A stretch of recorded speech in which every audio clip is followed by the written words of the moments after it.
Give it a real way. Show us how good of a chair you are, man. Bang. Right. Koutou katoa. If the leader members could take the seats, please. Including Tom. All right. Tēnā koutou katoa.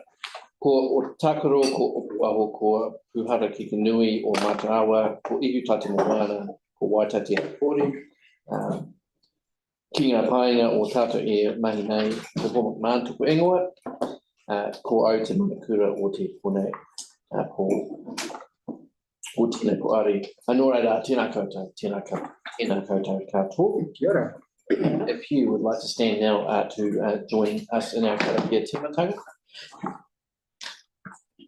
Whakataka te hau ki te turu, whakataka te hau ki te tona, kia mā kina ki uta, kia mā taratara ki tai, e ia ki ana te atakura, e tio, i huruka, ti e muriura. Hi everyone, my name is Point Man. I'm the chairperson of the Waitai community. Welcome, and please feel free to help yourself to a cuppa if you'd like, and us. All right, we are live on YouTube, so there are many thousands of people watching this meeting. All right, do we have any apologies? No apologies. All right. Any declarations of interest to make? Yeah, conflict on item 7. Item 7, which is the Motions All Trust. Motions All Trust. Thank you. I guess you're just abstaining from participating in that. Okay, we'll move now to the confirmation of previous minutes for the 9th of October. Jackie, happy to move. Seconded by Greg. All those in favour say aye. Aye. Against, carried.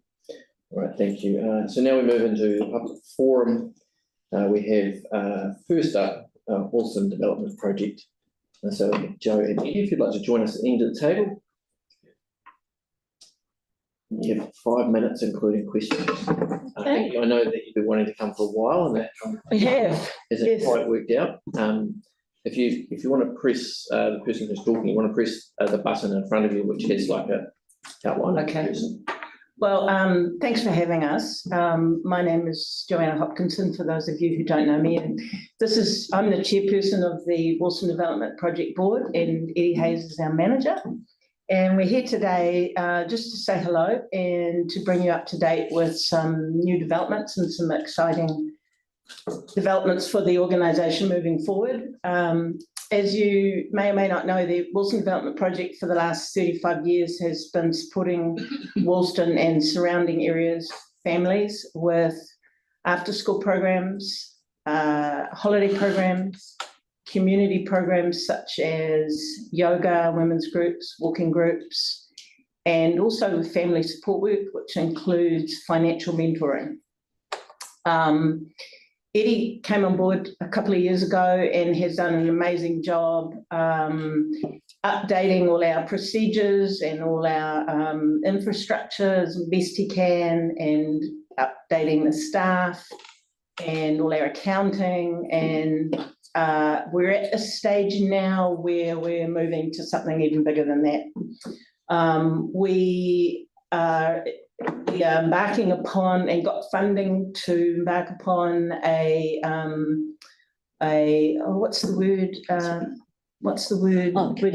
capacity building project with a woman called Kim Chamberlain, who specialises in this. And we're just re-looking at the whole organisation, from what we're called to what we do to what our strategic goals are. And at the same time, we're doing something really exciting in that we've got funding to renovate the whole building. The building is tired, it's non-compliant, and it's not particularly attractive, even though structurally it's really good. And we own it, which is even better. So we obtained funding to have a concept design done by a company called Hierarchy Design. And I've got photos here if anyone would like to see them. I'll pass them around. And we've had Rawlinson's donate most of their time. They're the big national QS company, quantity surveying company, and they've done a full-blown quantity surveying costing. And we've got builders who are now quoting for the work. And it's really, really exciting. So those are the two things that we're doing. And we're here today just to say hello, introduce ourselves, tell you what we're up to. We're in that building. It's on Ferry Road opposite the school, and there's a whole bunch of totara trees hiding us, which we're working on that as well with the council. Not cutting them down, just we want to be more visible. So the other thing we also want is if you know of any community organisations that want to rent time from us once the building is renovated, and also because we're doing this huge renovation, which will be very fairly costly, we're going to be looking at private and public funding. So if you have any ideas of that, that's also appreciated. Right. So do you have any questions for me or Eddie? Yanni?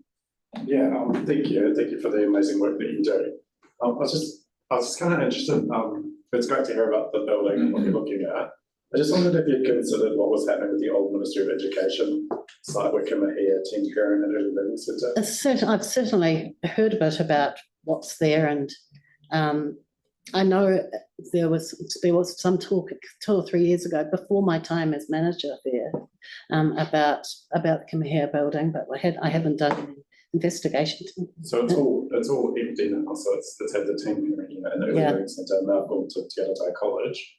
So these buildings are sitting there on this beautiful space next to the urban forest, and I just wondered if, it would seem kind of a shame if that just became vandalised and then the building got destroyed because there was no use. But well, that's actually quite interesting, because one of the issues moving forward that we can't do anything about is the size of our building and the size of the playground. And if you come there when you watch children in the playground, it's a bit of a tight squeeze, particularly for boys who need to be, throwing things. So we'll be interesting to talk to you about it. I don't know, just what have a relationship with the MOE, or are we going to hear from them at some stage? I think we talked about having some sort of forum, but it might be good. It's at least right over there. It is a matter you've raised before, yes. Jackie?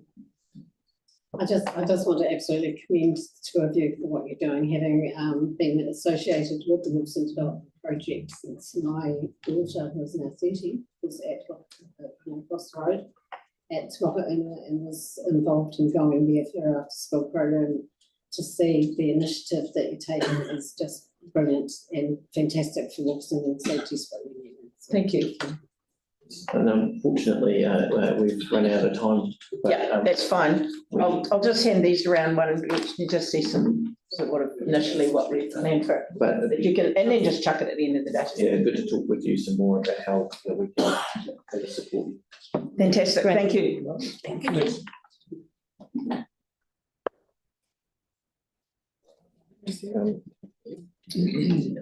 So now we have Faye White about the New Brighton local project.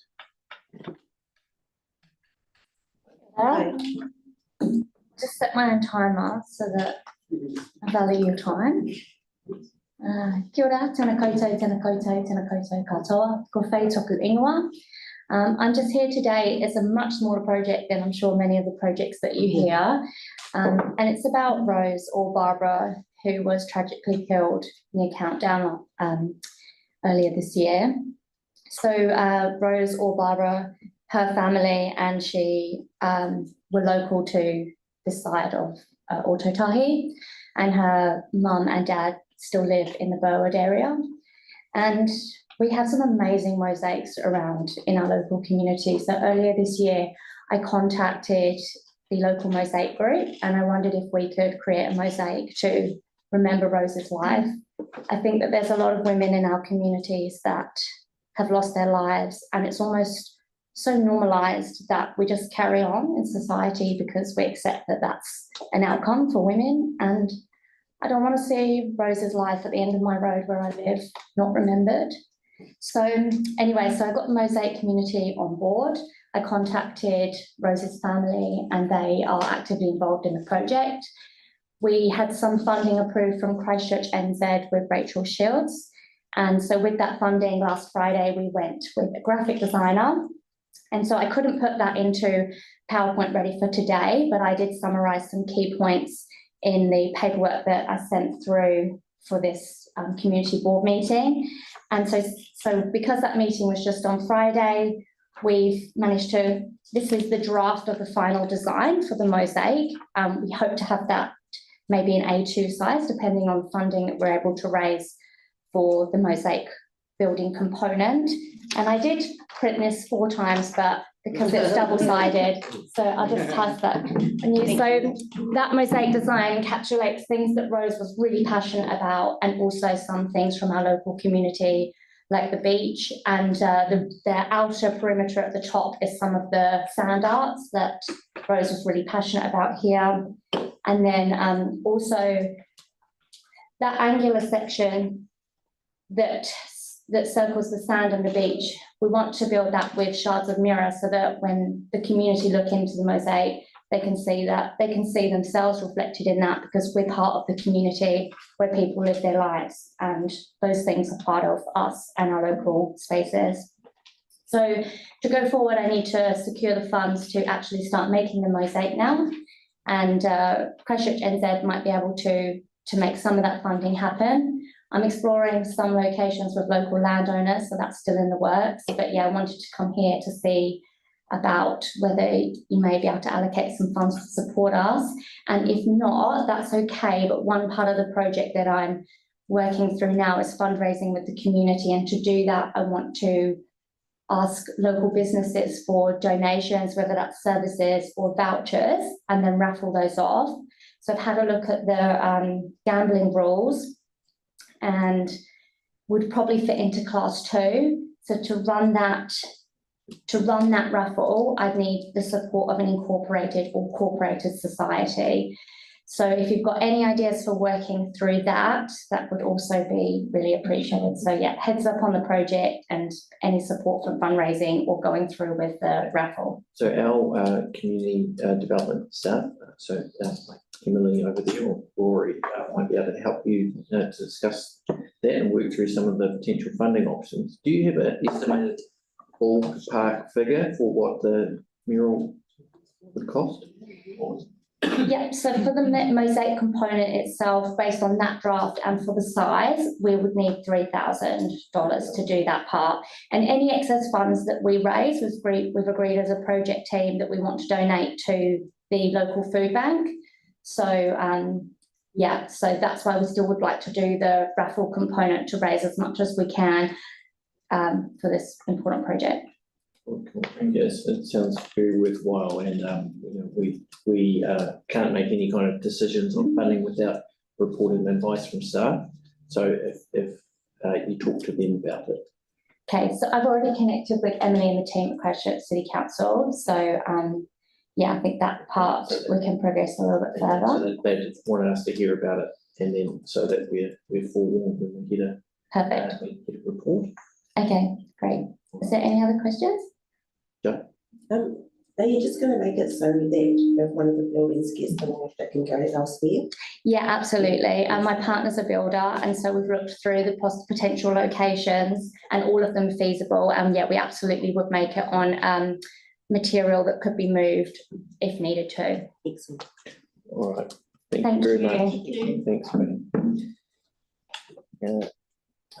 Next we have Phil DeCarl from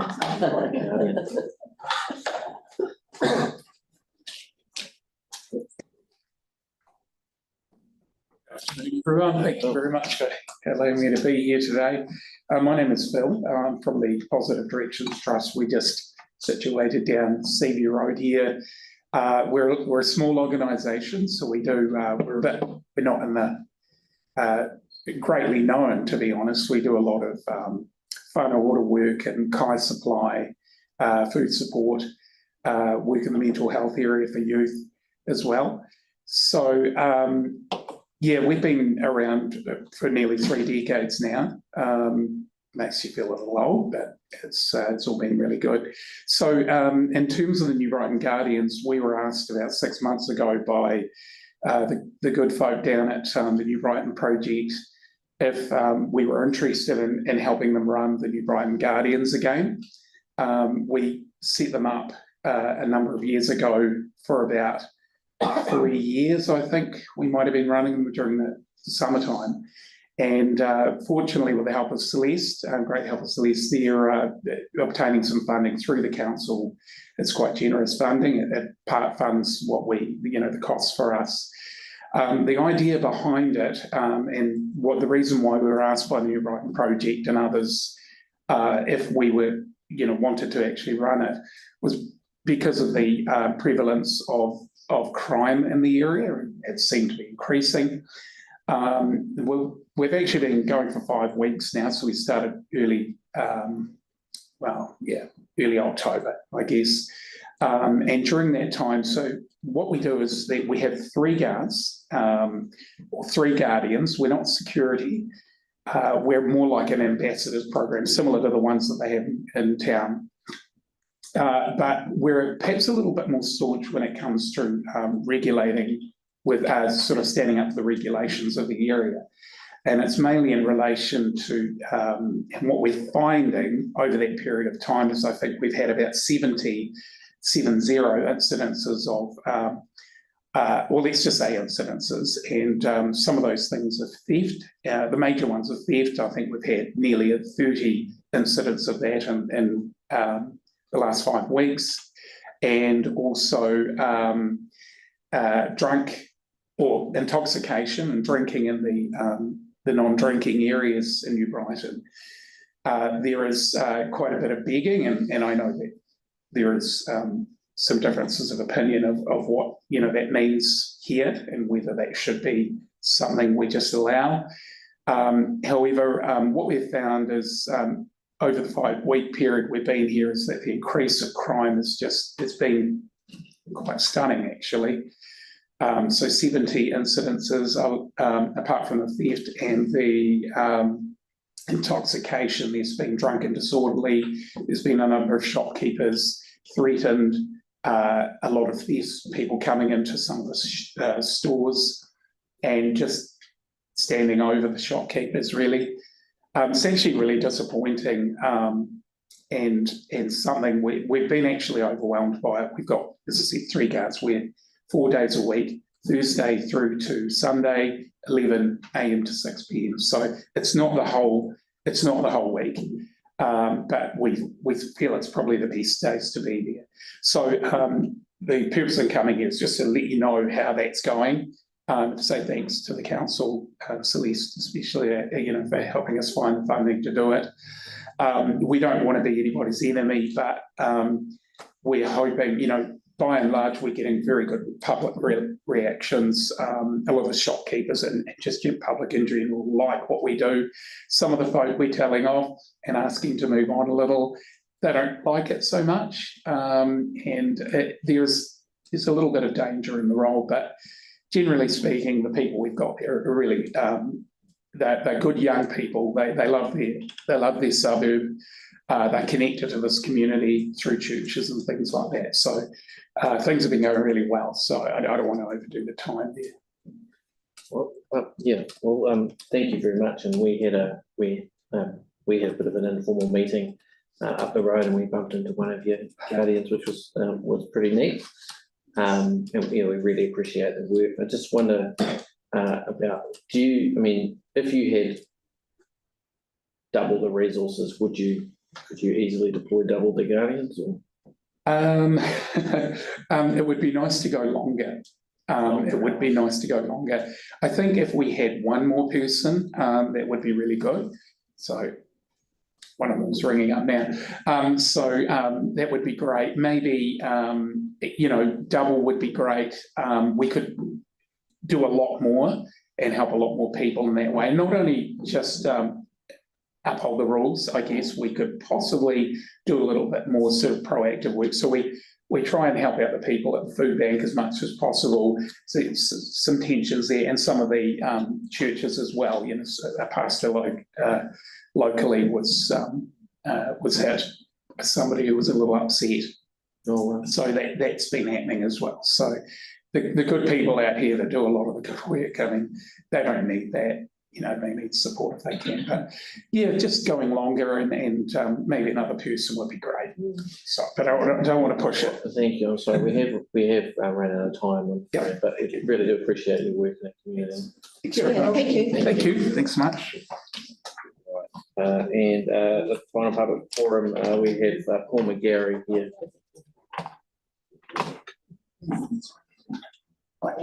Sort of pointed. It is appointed. Oh, good. I've got a wee PowerPoint. All right, we we don't have quite the IT setup that we usually have, so it just requires a bit more playing around. So if you bear with us.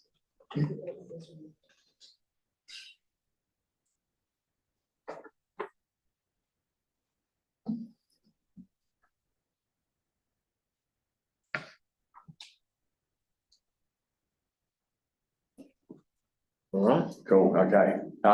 Thanks very much for letting me come along and speak today. So my name is Paul McGarry. I'm the owner of McDonald's Linwood on the corner of Linwood Ave and Buckley's Road. A few months ago, we received notice of the Way Safer Streets proposal. I had a good look at it and we decided to support it. It's probably my views on it probably grown a little bit since then, and I understand today that maybe there's some changes in the funding, and the Way Safer Streets may not be going ahead as planned. It's on hold. On hold. Pending information from the incoming government. Okay. So we were asked to engage. I turned up to the Way Safer Streets meeting and put forward our view. Was asked to engage a planner, which we've done, and still turn up today and obtain your feedback and hopefully support on what I'm going to flick through and show you. If you could change to the next slide. Oh, I do it, do I? There we go. There we go. So that's the original Way Safer Streets plan around where we are and where I'll do it. That's McDonald's there. When I looked at it, I thought, okay, there's a couple of things here which we could improve. One for the community, two for our business, which I think just benefits everybody. The whole purpose of the plan was, my understanding was to improve the laneways for cyclists heading off to Te Aratai School. In my view, as I mentioned to some of you have heard it before, I'm a pedestrian, a cyclist, motorist, regularly in this area multiple times a day. I see a number of issues. It's a very dangerous intersection. A lot of staff who I've met with at the council have said it's supposed to be one of the most dangerous in the city. Our corner, I think, can be improved. At the moment, there's a 3-metre strip that comes down Buckley's Road here, and we have a hedge that runs down Linwood Ave. All foot traffic and cyclists get sort of spat out into our drive-through area. The area outlined in red is what pedestrians and cyclists and traffic use. The yellow line is actually the footpath for pedestrians. The blue line's the bike lane, which I really only see more avid road cyclists using and e-bikers, that sort of thing. Up here, this is part of the problem that I think we cause. That's our drive-through here. On peak hours, we can cause traffic congestion in and around the mall. So there's two parts to this. They are mutually exclusive, but I think my proposal is to try to make it work together. Part one, we lease this area from the council. We could bring that leased area back and run a footpath all the way up around here, as it seems to go with every other corner.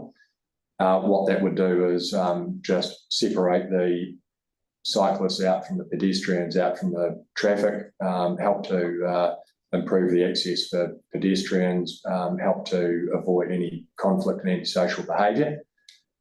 We don't need as many car parks. Our staff mainly use these now because even though they've got parking just around the corner, it's often easier to park there, so we don't necessarily need it. That's sort of the part one that, in my view, I think improves the community aspect, health and safety aspect, and we could do that separate to what would assist the business, which is part two, which is moving a speaker box, which is somewhere in here. We've got two, one behind the other. If I put one, say there, I can run cars through here quicker to avoid the congestion issues.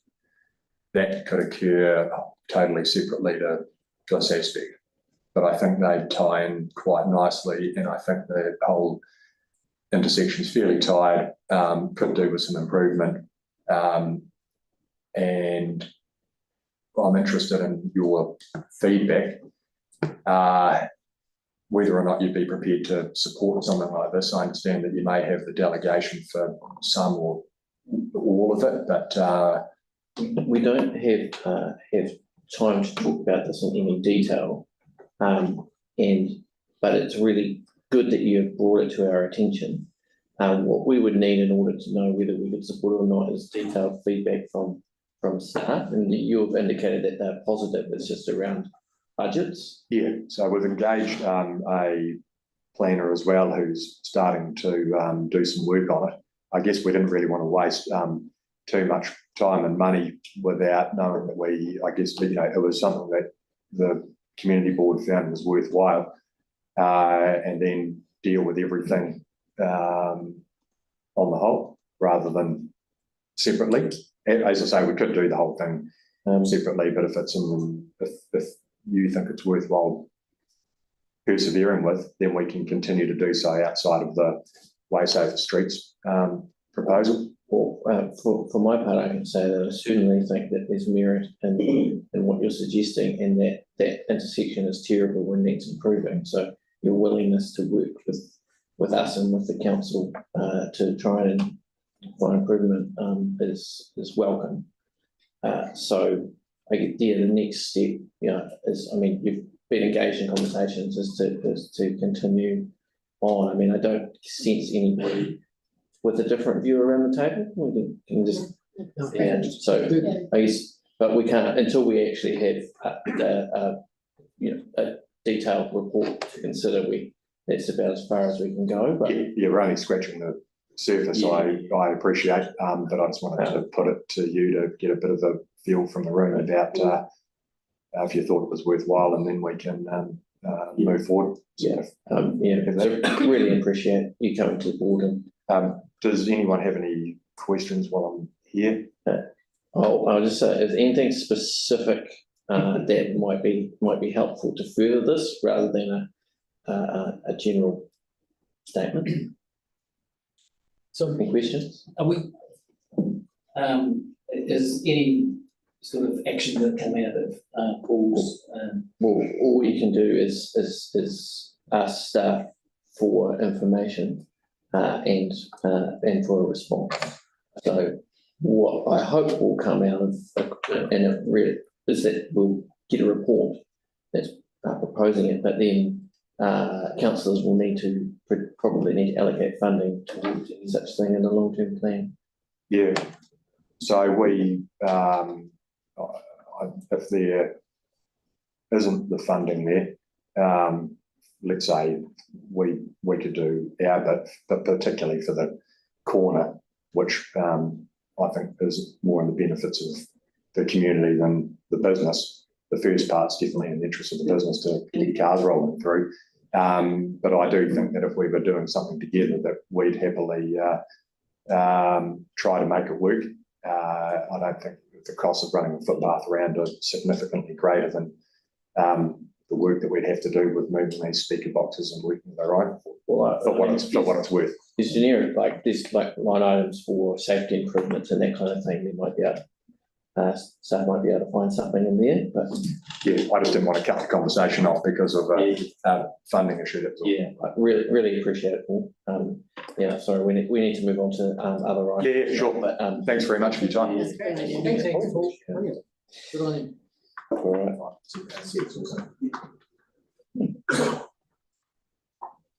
It's really good when people come to the looking to intrude and solve problems. You don't get that very often. No, yeah, I really like it. I usually call it. All right, so when it comes, well, next item is item number. When that comes back, can we just get a little bit of advice around the wider board development as well? Because there is a current consent for development. Yeah, I mean, it depends what you're meaning, because there's the traffic, intersection transport.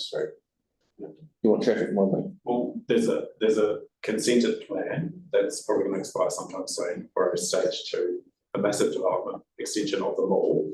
All I'm saying is just, and I'm sure. Okay, can you just send through a request for that rather than Yes. clunk up the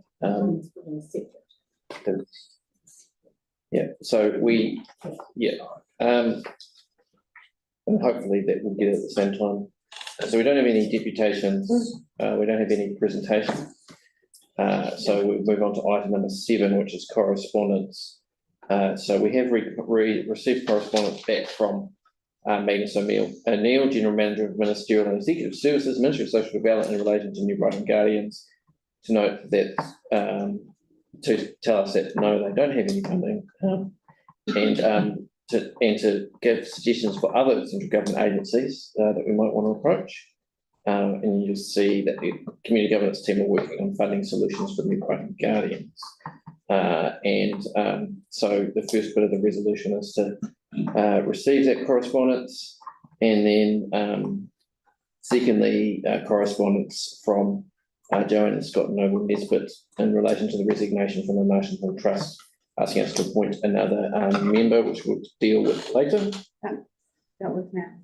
And appoint, blah, blah, blah. And we'll deal with now. So, and Greg, noting that you're not participating in this, so they suggested that we appoint Greg, which I'm happy to move.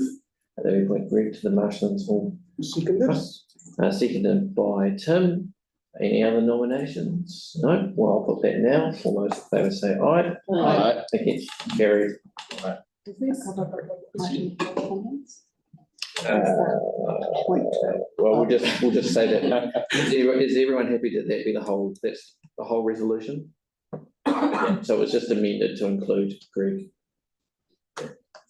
My apologies. I'll move the staff recommendation for the correspondence. Pardon? I'll move the staff recommendation for correspondence. Yeah, and we just added Greg into that resolution. Sorry, what was that, Celeste? It was just a question around the correspondence. Have we contacted the police? They've been contacted. And I'd received a response late Friday, so too late to put it in the agenda. Yeah. To say to write back to them once the new police minister has been appointed. So. And should we also contact those other departments that they've recommended? That's what the governance staff have. They've got a copy of it, so we will, as the governance team, work with that. So we don't need to include it in the. No. Okay, great. Right. Yeah. I just wondered if we should contact the chief executive around the better off funding for safety initiatives for the city as well. Because we've got heaps of money on budget for these sorts of things. So you're saying in relation to the Guardians? Yeah. That the board would like to write to the chief executive of the city council to ask if this could be funded from the metropolitan funding that was put into community safety initiatives in the central city. So do you have a resolution? I think that query was already raised at the beginning of the process and a response was received by the manager in that area. Just off the top of my head, I'm pretty sure that was raised previously. It was more of I think there was lack of clarity around process. So if somebody would like to move a resolution. I'm happy to move that. Do you have wording? Move what? To write to the chief executive to ask for whether the New Brighton Guardians and other safety initiatives in New Brighton. Slow down, Well, so that the chairperson writes to the CE, One person at a time, please. Sorry, New Brighton. writes to the CE. Yeah. To ask If we can request that funding To request. To to request, investigate or. to request funding. Funding, sorry. But I think one of the problems is we don't know the process that's being used to allocate that funding, so it's a bit unclear about who we. Which is why I think keeping it simple. okay, yeah. For the New Brighton Guardians is, I've forgotten where we got into the sentence. Yeah, that's good, I think. Yeah. Can you see that? Yeah, Sorry, I can make it slightly better. that's great. The funding for the Metropolitan, for the New Brighton Guardians. To extend beyond the trial period for a further 2 years.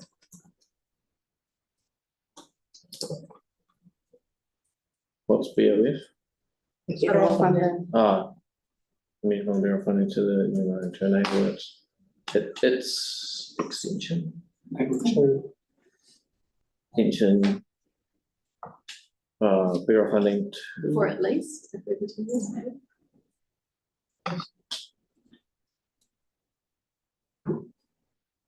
Federal funding to, run trial period for at least. Yeah. I think till the end of the electoral term might be better because that's when the funding Sure. stops. Yes. Yeah. Yeah. Okay, for a further 2 years. Okay. Yeah. For a further 2 years, I think. Yep. Alex? So that was moved by Celeste, seconded by Alex. All right, any discussion? No, put that now. All those in favour say aye. Aye. Against, carried. All right, thank you, everyone. Nothing further on correspondence? No. All right, the next one, staff report, proposed disc golf course in Bottle Lake Forest. You're welcome to join us at the end of the tape. Is there anything you'd like to draw our attention to in particular? No, there's a read after this is on. So what was that? I'm just making sure this is on. I don't know all of you, so I just thought I'd introduce myself. So I'm Megan Carpenter and I'm team leader of the Parks, Recreation and Planning team. Yeah. There's nothing specific that I'd like to draw your attention to, just probably to highlight that the trial's been led by a group of community volunteers. So they've done all the hard work for this project with some support from the regional park rangers. And this is kind of just going through the formal process of approving the course if that's what the board would like to do. Cool. And it's good to see that the problem holes are being moved. Yeah, so we did, it was actually quite a really nice opening day that we held. We had some feedback from some families in the community, as well as a separate meeting with residents across the road, and all their feedback was really good. Positive comments, but it was nice to be able to resolve some of the issues that they had. And one of the residents also already has got back in contact and said it's great that those two holes have been relocated. So yeah, it's quite positive. Yeah, it's really good. And we've got staff separately looking at some of the parking issues on Waitai. Oh, awesome. That's great to hear. Yeah. All right. So do we have any questions? No. No questions? I'll second it. Yeah, Jackie's happy to move. So, so was that were you wanting to second it? Okay. Well, we've got a mover and a seconder. Just make sure we get those down. Jackie moves, seconded by Alex, and I will take a question from Kelly. Yeah, so just around the parking opposite the golf course, I've been contacted by residents in the area, and I know there's been consultation and a meeting with them, which is absolutely fantastic. And I also note that that increasing the parking the way that the residents want is kind of outside the scope of this project. What would be the next step, do you think, in addressing their concerns? So they had a couple of different concerns. So one was around when the park gets really busy, that the road gets really busy and they can't access and leave or come and go from their properties. So that's a separate issue, I think, to this project. We did have some discussions around what the future could look like for parking along Waitakere Drive. Yeah, and as you said, it is something that's unfunded. I'm not sure what the next steps are. The Bottle Lake Forest Management Plan had a completely different entrance, which was from the can't remember the name of the road, the Landfill Road, yes. And you know, that was almost 20 plus years ago, and there's a lot of things that have happened since then. So yeah, I think there's probably a lot of planning work that could go on in the background before we actually look to fund. A majority of the time it appears that the car park is not full. It's obviously in the real peak times that it is. So it could be that there's an extension somewhere within the forest rather than on the roadside. It may be safer. Yeah. Yeah, so I've got no flash ideas or no possible funding for that. I think it's just something that needs to be investigated and kept an eye on going forward. Yeah, I think we do have something certain about that, because it's not only the forest park, but also there's 2 golf courses just down the road. And I think this is kind of the straw that's breaking the camel's back for the residents. But yeah, fantastic initiative to see what's going on. Thanks, Kelly. Any further? No? All right, I shall now be put. All those in favour say aye. Aye. Right. Against? Carried. All right, thank you very much. Thank you. Right, now we have Colin Winterbourne. I know we have Angus. No, you've got me. Here to about 2 easements. Is there anything you'd like to draw our attention to, Angus? They both seem pretty straightforward. They are both straightforward, yeah. Yeah. I think we just want to see us the way home. Yeah. I'll move both of them. Yeah, I was going to say, can we move them both at once? All right. Well, so Tim's moved both of them, seconded by Jackie. Any discussion? No discussion. All the motion will now be put. All those in favour say aye. Aye. Against. Thank you. Have a good evening. Good job, Angus. Yeah. Well done. And we also now we have James and Matt here about Castanian tree removal. Okay, the same thing? Yeah, same thing, yeah. I actually just had a question about, like, it seems like removal wasn't an issue. I haven't heard any issues with it. Just wondering about the replacement, the number of exotics being proposed. I wondered if the ratio could be a bit higher with natives, but and I've got a general sense around the board table that that's the mostly the preference, but. What exotics? Yeah, yes, I'm James McDuff from the arborist from the technical services design unit. So I just did a bit of the background work to get this over line, and definitely the species is open for suggestions if we want to. When I was doing the replanting, I just sort of tied in with what was already in the area and what was sort of local and would actually establish well. So we can change that to include more native trees there, coastal trees there. All right. Cool. So yeah, we can do that and get back to you if that's cool. Thank you, Greg. And just with the potential of possibly an extra tree, where the acceptable parking is just outside the entranceway. A lot of overflow people, when they're there for events and things, they'll like gather on that grassed area. So an extra bit of shade would be useful. Obviously, once they mature more with those trees, is there consideration or possibility for that? There is. I think there was some services running through there, but we could try and squeeze something maybe smaller. There's one on the corner. Yeah, through that. But we could. That's something we could take away and have a look at. Yeah. Sure. Yeah. Thank you. Thank you for the report. Generally pretty agreeable to what's proposed. It makes sense. But just two questions really. One was specifically to the trees. I know that some of the strawberry trees are going to be retained. I think one main one where people walk in for shade, but obviously is that the one that puts a lot of really awful fruit and creates quite a big mess?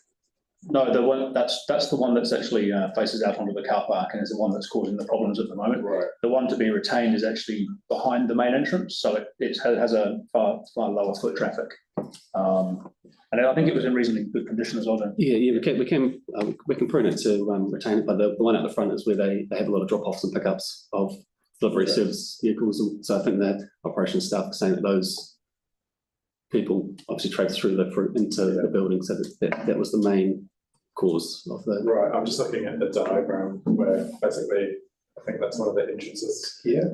That's the access to the softball. So generally those people would walk through to the softball arena, Right, not necessarily into the building. I think. Yeah, that's a strawberry tree, so just seems quite close, but yeah, I just wondered if there was any benefit of taking that one out as well, but if people are very comfortable with that. We could do, we're just trying to retain something around the building, obviously. If we're moving all of them, I mean, it just depends on what your outlook is as well. And then the second question is kind of a bigger picture, I guess a little bit unclear, but are we going to get a briefing on what's proposed for Cal Stadium? And the reason I ask that, I guess, is I'm a little bit concerned that if we plant new trees, we might limit.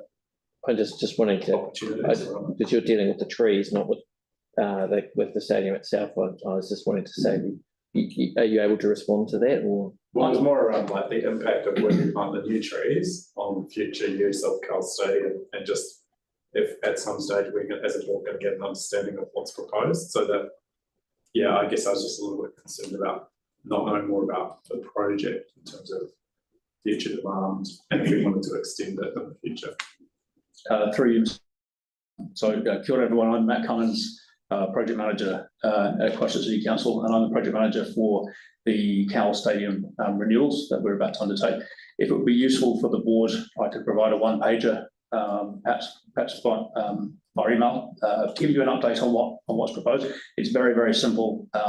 It's some external painting and replacement of the lower roofs of the building, because the big arch was done a year or two ago. So if that would be useful, I can provide that for you. Yeah, and so if we wanted to say, for example, we got the information, the board wanted to do things like look at rainwater collection or rainwater reuse, would any of the proposed new trees impact on us putting in additional sustainability features? Probably not around the building, because I think most of the trees are sort of around the outside of the car park on the entrance drive through, and where I think there's a judo area building, sort of a bit away from the building, so there won't be any replacement trees going up against the building. I think they're around the car park itself with lots of space to create big canopies and the potential for future succession planning.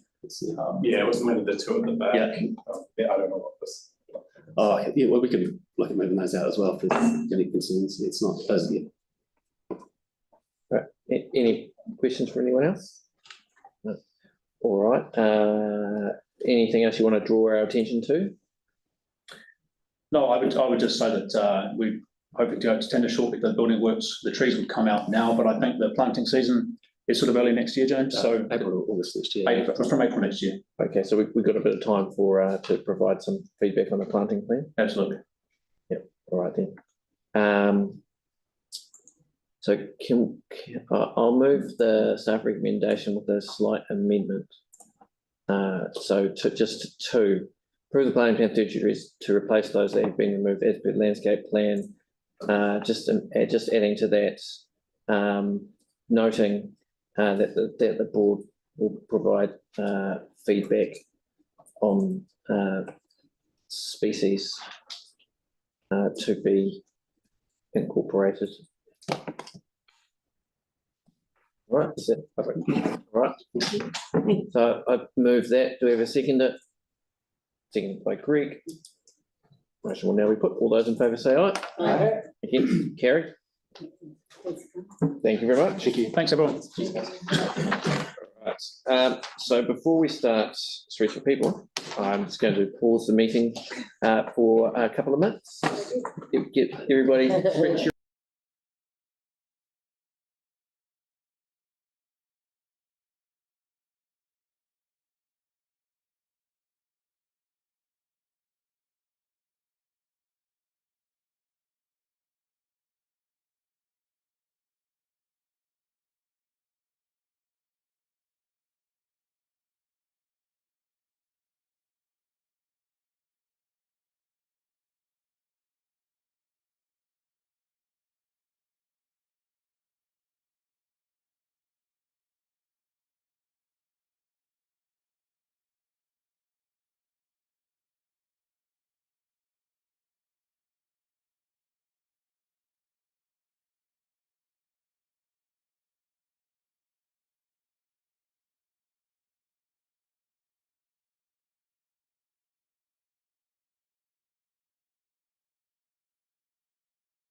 We're live.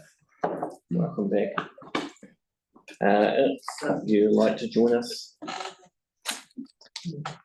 Welcome. You. Hi.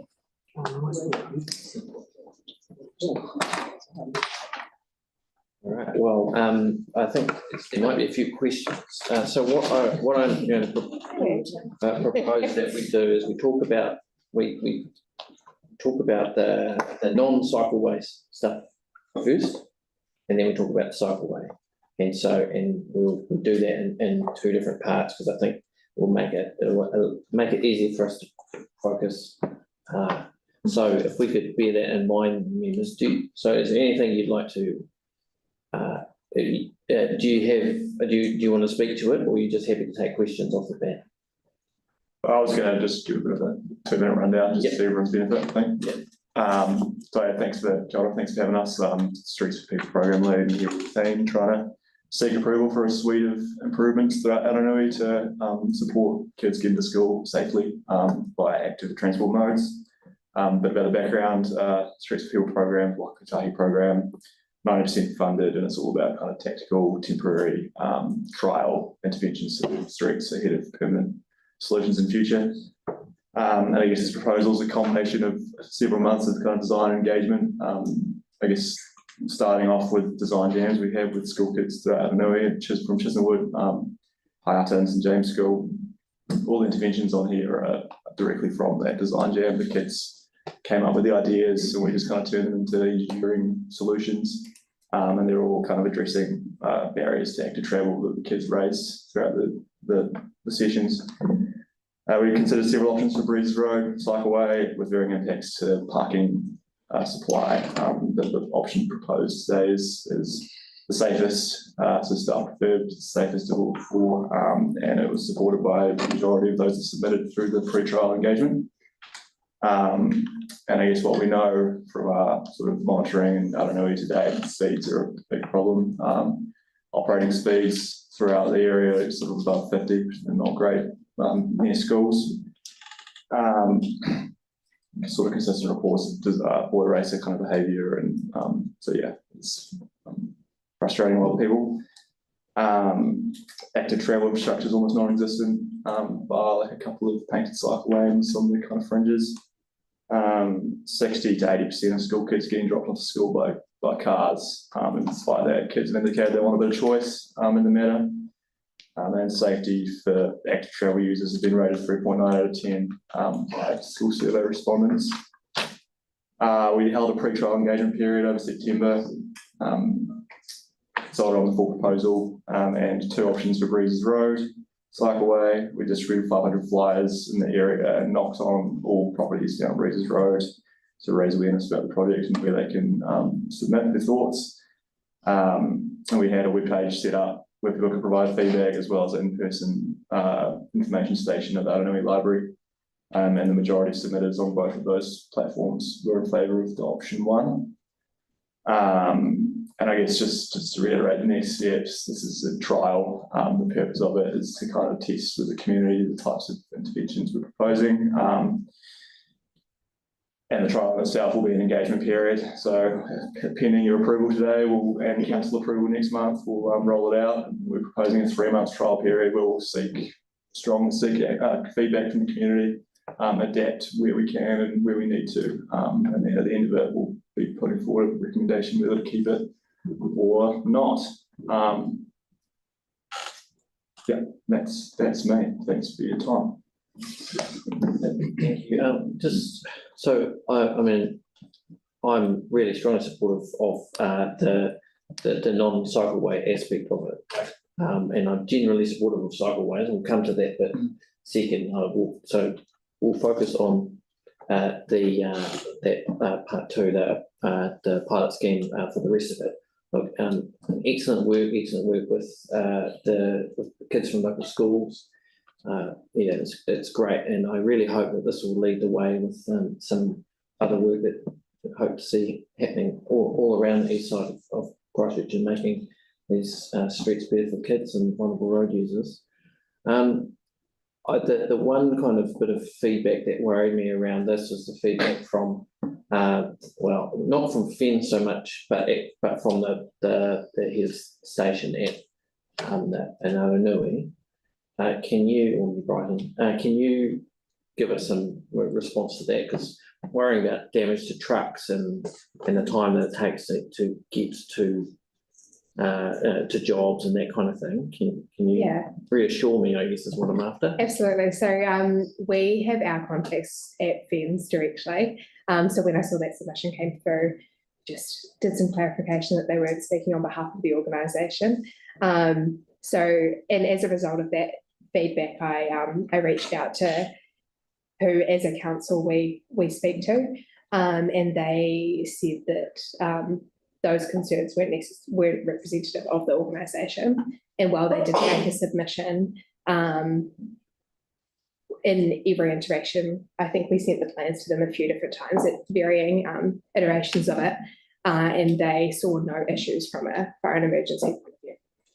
Because my question when I read that was one, does that report offence? The answer to that is no. And secondly, there are these kinds of treatments all around the world. What do fire departments do elsewhere? So it is the feedback of one user of the streets who drives fire trucks. So yeah, and we quite often find that the organisation, but not just fire and emergency, for emergency services or different organisations, that some of the people who work for an organisation don't agree with the views of their overall. I'm sure could be said for council. So yeah, it's an individual whose experience was that, and you should take it as such.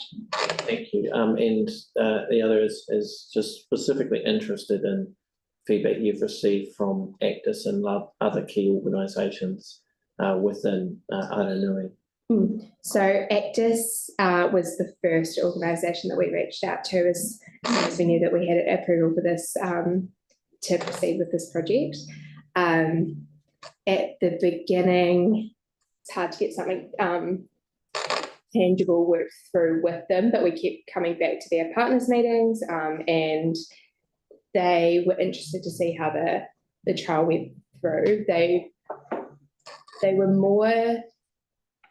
They directed us towards the community for feedback rather than speaking on behalf of them.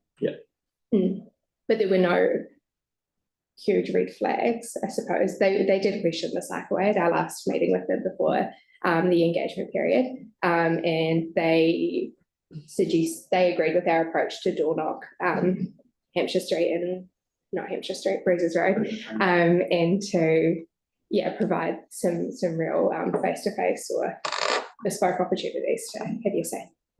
One thing, sorry that I'm keeping asking questions, members, but this will be my last one before I go to everyone else. So I'm just wondering about, because actually I'll come back to that because it's a slightly question. Jo. Yeah, just in regards to the FENS question. So when you actually contacted FENS, did you contact the Christchurch or New Zealand, or was it the actual station? It is, I am unsure of his job title, but it is in Christchurch, and he meets with us on a lot of our speed. So that submission put in, was that just from an individual, or was it on behalf of the station? It was as an individual. Okay, because I'm aware as well that a lot of the firemen live in the area and they have to get to the station quickly as well. Kelly.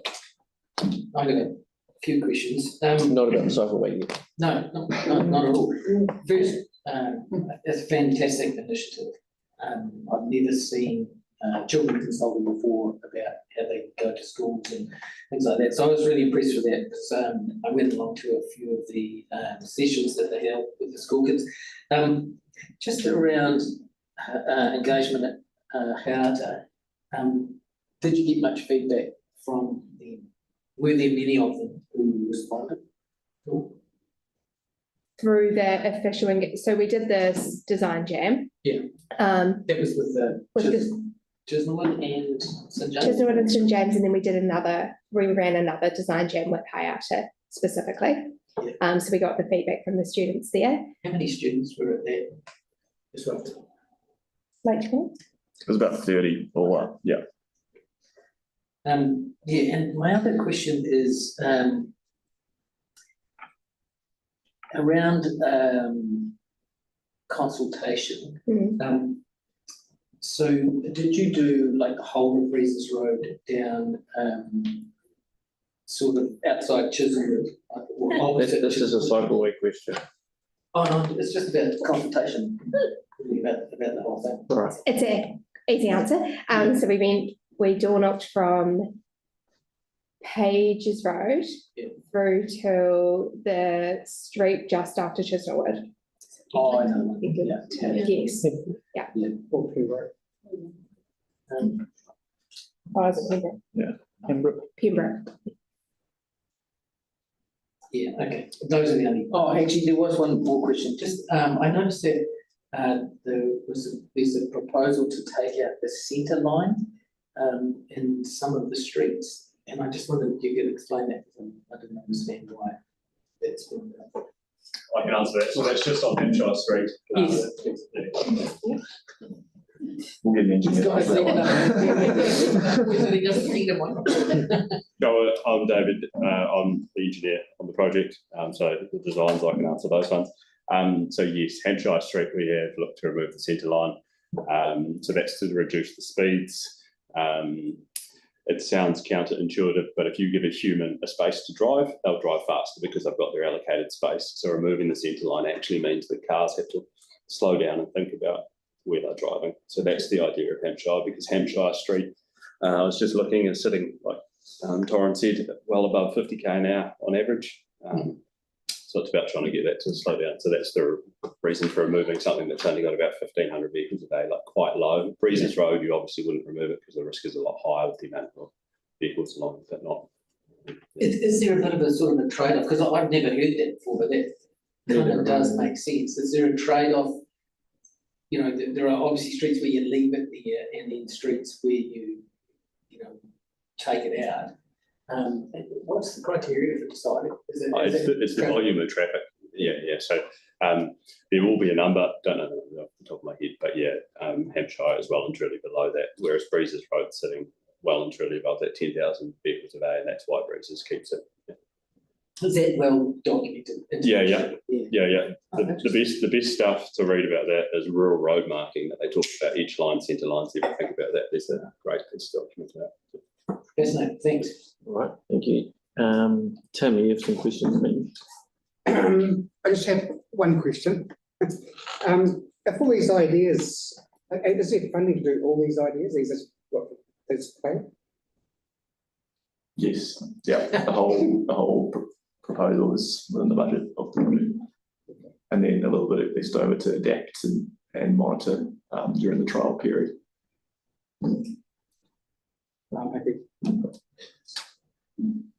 Yeah, thanks. I just reckon one of the earlier rumors we got is that the funding wasn't available for what the community had asked for.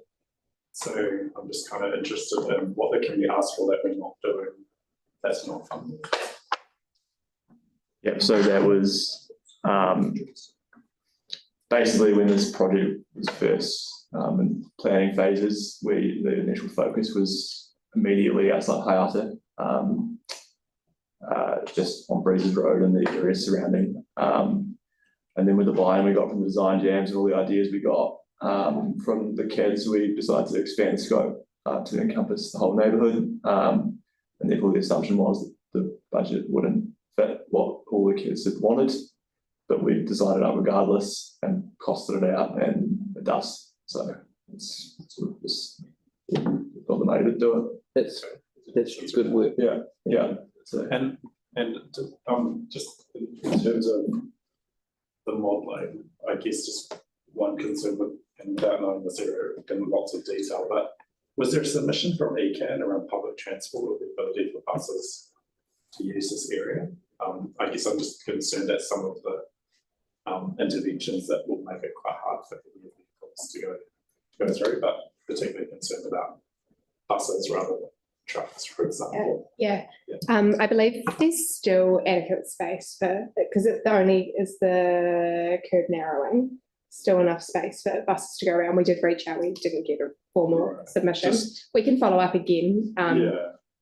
This was to. I think that'd be go helpful. for it. I mean, it's Yeah, some of the absolutely. feedback I've had on the Hereford Street Rolleston intersection is Yeah. the buses turn off into the other traffic lane that goes around the corner, and it creates a lot of concern for people in terms of safety. And then I was just kind of like, it's a consultation question, but I was just trying to kind of get a sense of, and maybe I'll be told this is a cycleway thing, but in terms of do we have a table of showing like local submissions and what they put in versus how many came from outside of the local area and what their views were?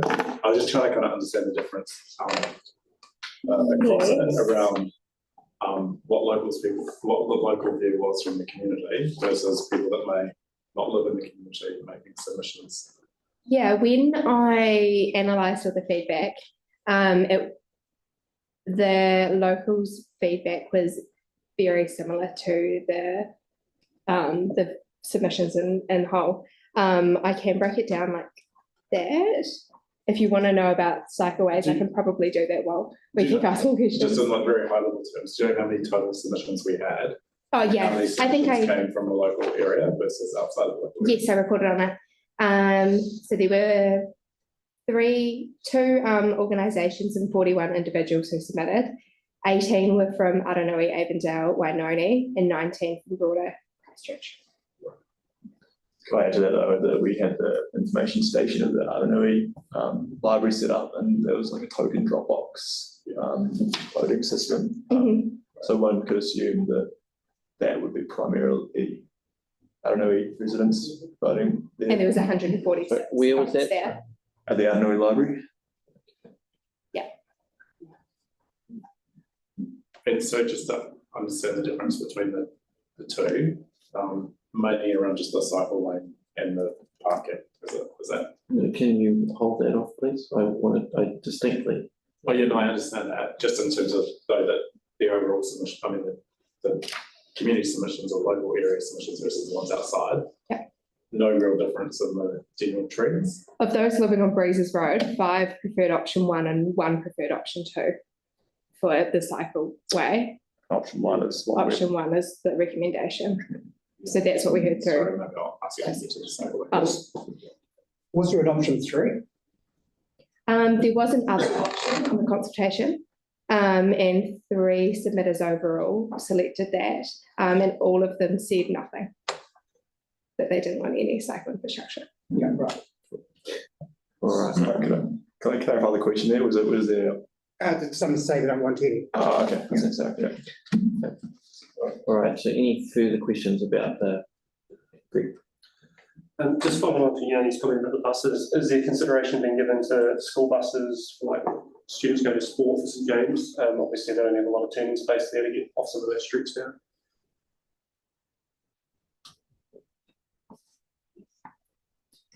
Yes. We talked to all of the schools about their needs in terms of buses and obviously parents dropping off. And they were satisfied with the plans, those needs would be met. I keep thinking, has anybody ever caught a bus in Wellington? Because it's an interesting experience, but it's amazing how good bus drivers get. Upskilling. Yeah. All right, any further questions about these aspects? Yanni. Sorry, just one sort of general question. I think there's a submission that references, but the Shortland, the Breezes Road, Ages Road, and then going Shortland Street, people are saying that's quite a bad intersection. I just wasn't sure how far over Ages Road going east. It doesn't go past just Ages Road. Does it? So it stops there. Did you look at sort of around those intersections doing a little bit more work just further east, just to make them a little bit safer? I did wonder about Shortland Street myself. Sorry, this is Shortland. Whereabouts are we talking about? Sorry. Oh, it's just kind of I can't quite see it on the map, but just that Shortland Street, Breezes Road, Pages Road, those kind of intersections. Also, the 2 intersections with Pages Road. Yeah. So basically we were just working with what the school kids gave us, and that wasn't something that school kids suggested. Was it that? But there are interventions on Shortland Street, just on some of the intersections on Shortland Street, just not. What were you meaning, Yanni? Oh, so if you take when you look at the kind of, I think that's probably quite clear. There's Pages Road, there's Breezes Road, and just this kind of eastern side of the. I think there's reference to Linton Street, Shortland Street, just being quite dangerous in some of the areas. So just whether there was any consideration of just doing. You've been on the other side of Pages, and on the Linwood Wood side. Yeah, but just in the vicinity of the intersections where people most concerned. So not as such, we sort of drew the boundary, the scope of Pages Road really, although the cycleway does have some treatments on the intersection to kind of funnel cyclists safely out the other side. But that's what it's Any further questions? Right. So if what I think we'll do is we'll talk about this part, and then we'll come to the cycleway secondly. So if you wouldn't mind sitting in the gallery while we have our debate. So I'd like to move the non-cycleway.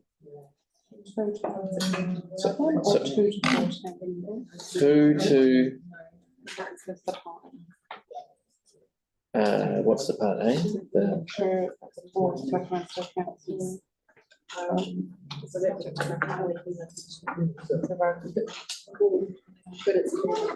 Yeah. 11 to 14 is the part.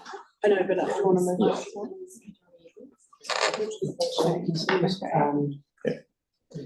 So I've got a mover. Do I have a seconder? Yep. All right. Thank you very much.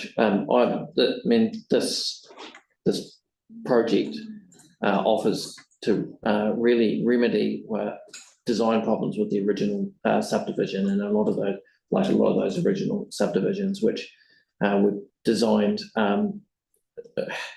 for old cars, for older, slower cars, and to really give some of this public space back to kids. And I am privileged to do work in my professional capacity with some of these young people who work in Aranui, and I think of their little brothers and sisters in particular, and who hopefully their parents will see a real improvement in the way that their community operates, and how much safer it is, and it will bring life. I can think of a number of other places around the city where these things have happened, and like think of in Woolston Village where it's brought some life back. So really happy that it started with children. And I hope that we get to do a bunch of more things like this. Yeah. Yeah, I'm happy to support this too. I think it's really good to slow traffic down in neighbourhoods, and I think this is a neighbourhood that suffers from traffic travelling too fast. I thought it's really good to consult with children first, to see the way that they see the world, and to get their insights. I'm a little concerned about the lack of responses from adults, in the area. Adults often have stronger opinions and aren't afraid to voice them, and we should be seeking those people out. In hindsight, I actually would have liked to have gone out and done some of the consulting myself to hear people firsthand around the other, notwithstanding the Breezes Road stuff, around the other stuff. But I think it is really sensible to look at slowing the traffic down in the ways that it is going to be. I like the temporary aspect as well, because we will find out whether buses can cope with getting around those corners, etc. I'm mildly concerned about 19 people from Aranui missing. I spoke to more than that in an hour and a half by myself, rushing around. Only 6 people from Breezes Road, but we'll talk about that later. And it was actors that insisted I go down there. Didn't really want to, but they insisted, there's a lot of opinions down there that you're not going to find out unless you go down. And so I did, and I found that quite fascinating. I think 30 children being consulted at Hayata is probably not enough. I think that probably, I think the only criticism I would make of this is that the consultation needs to be a little bit better. It's always difficult, it's probably a lot easier for elected members. We do this sort of thing all the time. We talk to people, and we do get good opinions. Anyway, I'm happy to support it in its current form, and I hope it works for the community. Thank you, Kelly. Right. Yeah. Just want to check a process question. If we're concerned about the fence submission with the raised platform at Waitai Road, what's the best way of not supporting that? Well, no, you've got a motion on the table. So Well, can you put it separate, or can we just have that vote recorded? no, the motion's already on for debate. You can either try and amend it, and remember, it's not FENS, it's one person who's who drives fire trucks. Yeah, I know that. Well, you said FENS, so I was just making sure that you were being correct. Okay. Yeah. So if you want to, you can. The motion is on the table. We're debating the motion. So normally we can ask that our vote gets recorded against one of the specifics, right? And that's okay. Well, you can. No, it's been put as a whole, so you have the choice of whether to vote for it or not. Okay. So I think this is generally really positive. I think, I'm just trying to figure out how long the consultation, I think it looks like it went for 2 weeks, from 13th of September to about the 2nd of October, I think was the page, certainly that we had. And again, just to sort of pick up on, it won't be a new concern that the board's had, but I think we need to give people longer to be engaged. And notwithstanding that, I think our staff have done a really good job actually on this project, trying to engage as much as possible. But I'm always just concerned in that short compressed time frame that it does make it quite challenging for some groups and some people to participate. So yeah, I have a lot of sympathy for what Councillor Barber is saying in that regard. But fundamentally, this work is based on the Future Streets Avenue project that was done, I think, in 2018.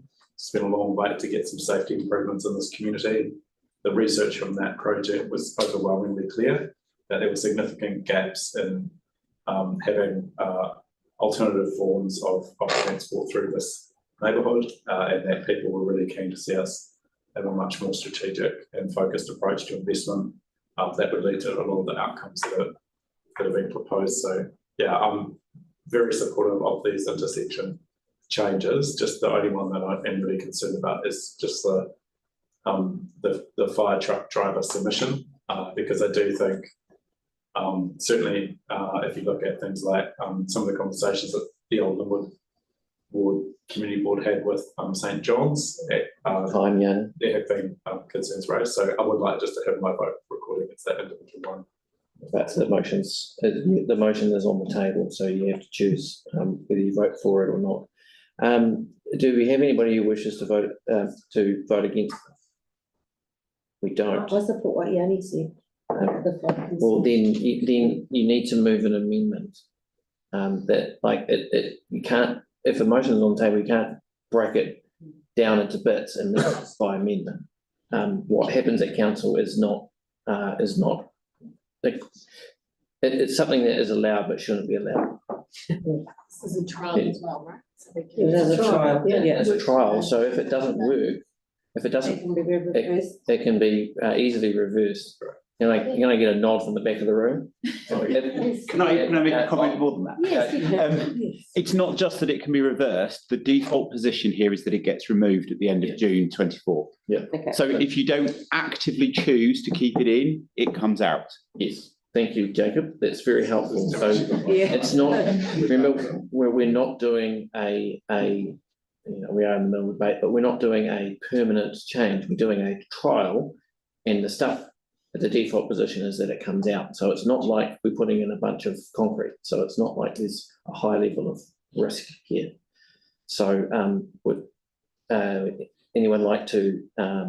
Just in that case, should we be removing all the white lines if they're already existing, just in case they're gonna be put back in? I think we probably, in terms of process, unless you wanted to move an amendment, we. That's okay. Yeah, and, you know, I think we've had the recommendation, we're now debating it, so does anybody want to speak against?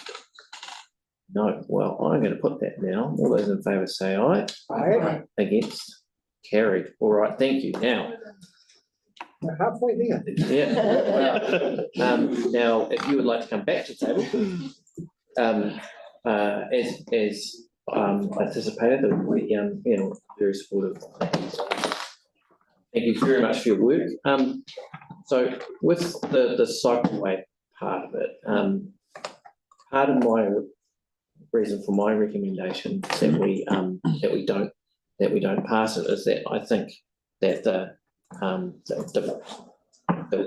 I'm concerned that a project that I think will have very wide support could end up being consumed by the public backlash against removing, albeit temporarily, all the car parking on Breezes Road, and which will be very controversial. Now, and this isn't a MCR, right? This is a temporary cycleway, and so I think the cost benefit, both in terms of policy terms and political terms, I think isn't likely to be worth it.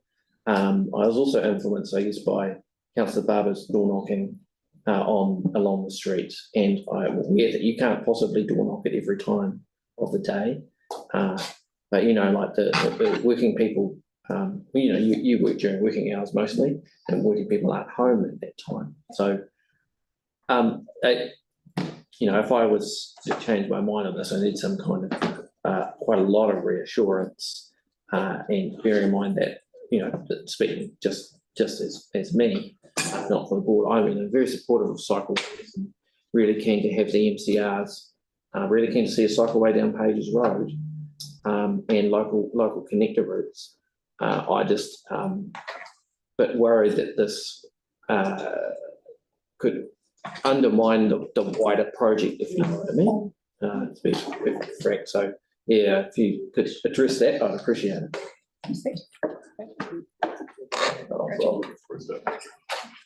Yeah, so definitely appreciate and understand the points. I guess our brief was support kids to get to school, able to transport, and you know, we think this meets that objective. To the point of the engagement along Breezes Road, we also door knocked right along Breezes Road, and while it wasn't an exercise of collecting feedback on those door knocking sessions, we were briefing people on the project in a way that sort of framing it as, you know, a school safety project, and framed in that way, people were like, oh, yeah, okay, but I can see how if you came and door knocked and said, we're going to take away all your parking and put down a cycleway, I think that the response will be different.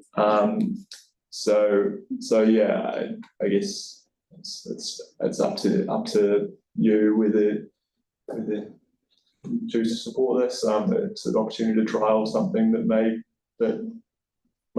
become permanent, or you know, a future project may seek to make something permanent. So a good opportunity to test it among the community. And Hannah might be able to speak a bit more about engagement beyond what I've said, but yeah, I can just quickly. So we had about 40% of residents on Breezes Road home when we door knocked, which is pretty huge for a door knocking exercise. Also, the amount of resource that went into the engagement for this project was pretty huge for our team. I'm not going to, you said to convince from an engagement perspective, I'm not going to convince, I'm just going to put facts on the table. As when we door knocked, it was overwhelmingly positive. We were pretty explicit about the fact that parking was going to be removed, but it was obviously within the conversation about kids wanting safety improvements. If some sort of cycle infrastructure were to go in on Breezes Road, from a comms and engagement perspective, we would be as dotting i's and crossing t's as possible in terms of explaining why the process of changing it, because it's a trial, so it could come out. So the process for the community to get involved in that, and the broader project. We've learned stuff from this round of engagement. Quite a tricky community to engage with. So those learnings will definitely inform our next stage when the trial's in place. So I have a question around, so what I think would be really helpful would be to come back to us with another option. I would, because I'd like to be able to provide the cycle infrastructure. And to see more in East Christchurch. I'm just not sure that this is going to build support for cycle infrastructure. And so I would quite like to have another option to work with, and for board members to consider. So what I'm wondering about is and asking you to come back with another option. Would that be possible?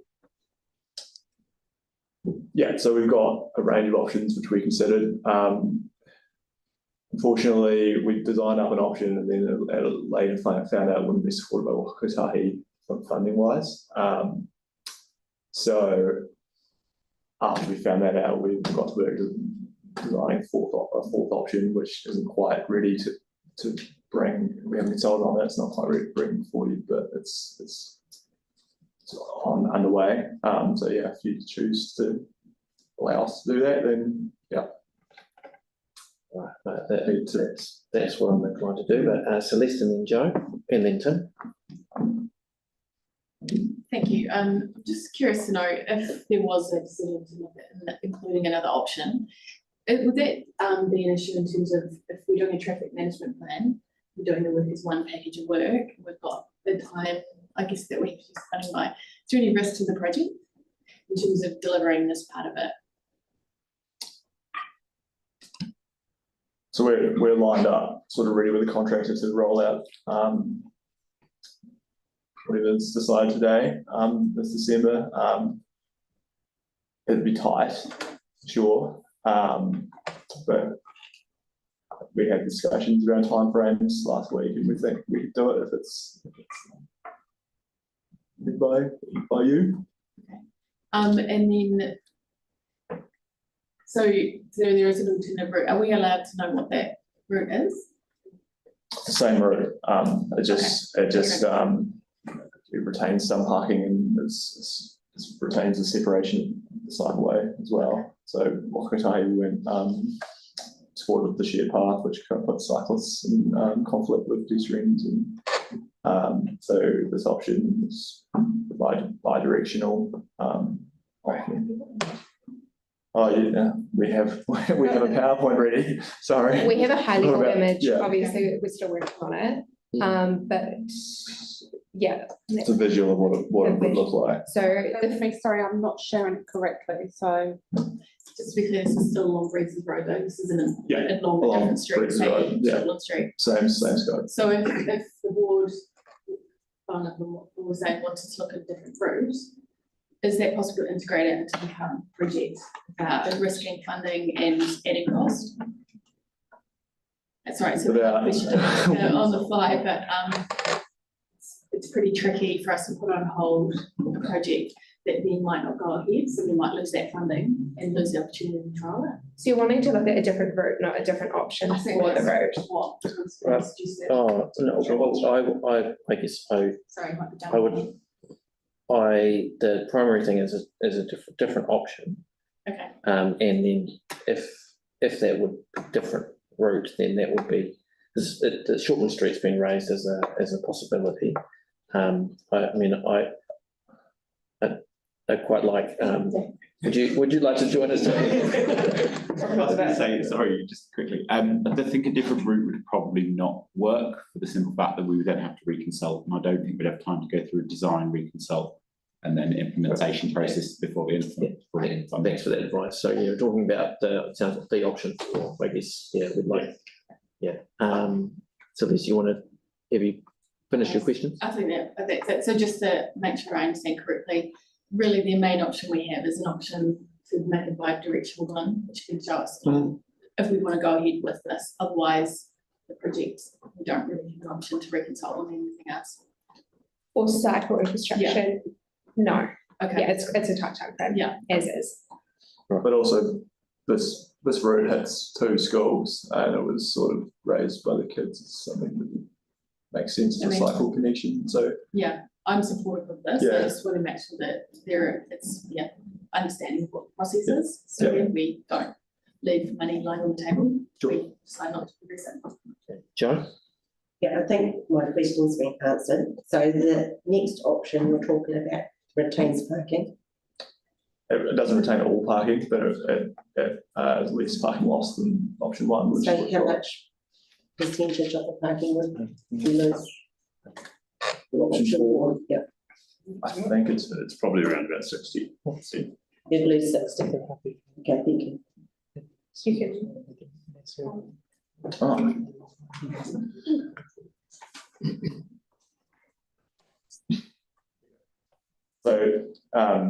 option 1, what we have before you today, 2 separated cycle lanes on each side of the road. Pros, it's the safest option, most efficient, keeps separation from traffic as well as pedestrians, vulnerable road users on the footpath. But obviously you get a full loss parking along the length of Regis Road. And supported through consultation. And supported through consultation. Option 2 and 3 are shared path options. So as I said before, something unsupported of shared path options, and noted they won't fund it. Basically because it puts people in conflict with users of the footpath. So we struck out the south side shared path option, because it's the least safe of all 4 of them. And we consulted on the north side.